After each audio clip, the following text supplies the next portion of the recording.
À la base, je suis plutôt architecte, donc je travaille dans des agences. Et de temps en temps, on se réunit avec Camille pour des appels à projets ou pour travailler sur des choses, des sculptures un peu entre architecture et sculpture. Moi, je travaille depuis à peu près 5 ans à la fabrication d'œuvres plus ou moins monumentales.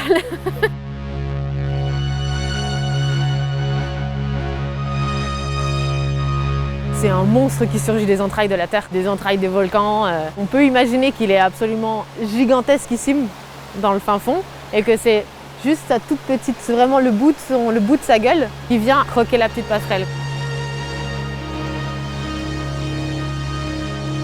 On est parti un peu du lieu en fait qu'on trouvait assez beau, assez poétique. Du coup avec le ruisseau, avec les montagnes un peu, les volcans, ces choses-là.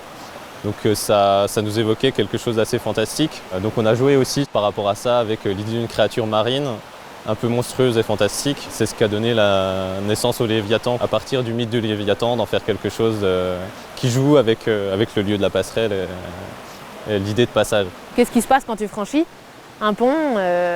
Qu'est-ce qui peut être un peu déroutant, quoi? Parce que le but c'était d'un peu dérouter les gens qui passent pour créer une émotion. On est un peu obligé de passer malgré le fait qu'il y a des dents qui peuvent nous manger. On va pas vraiment que vers du bien là en faisant tout ce qu'on fait le monde. Mais malgré tout on y va, on sait très bien ce qu'on fait et on continue. Et il y a un peu cette idée là aussi là de là tu sais que tu vas peut-être te faire bouffer, mais tu vas, de toute façon t'as pas le choix.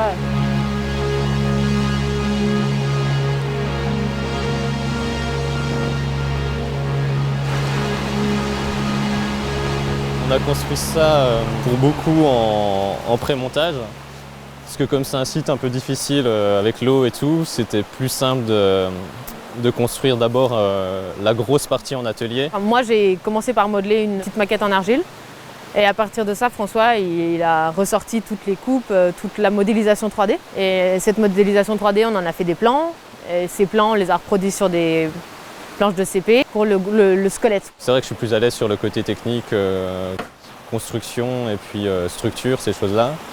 Et puis Camille a plus de sensibilité sur la texture, la peau, la matière. Donc on essaie de se compléter et en même temps chacun a aussi son mot à dire pour arriver au projet final. Donc on est chacun garant quand même de la partie de l'autre pour arriver à l'idée qu'on s'en est faite en commun, quoi. Toute la structure c'est du bois.